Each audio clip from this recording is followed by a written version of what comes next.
Este año sí, además físicamente estamos muchísimo mejor que el año pasado, estamos mejor preparados. Este año va a ser bueno.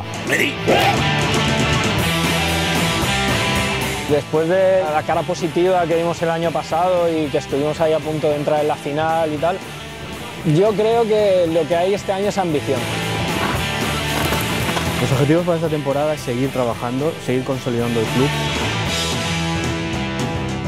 Para mí, claramente, yo quiero ganar la Liga Nacional y con este equipo puedes ganar, seguro, 100%.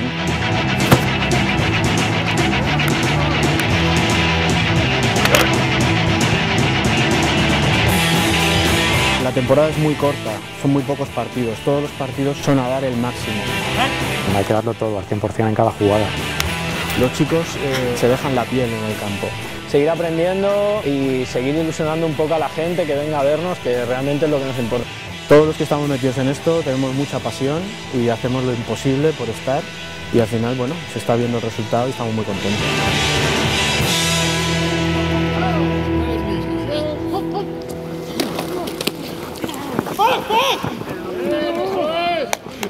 ¡Dios! ¡Mira, tuvo que entrar!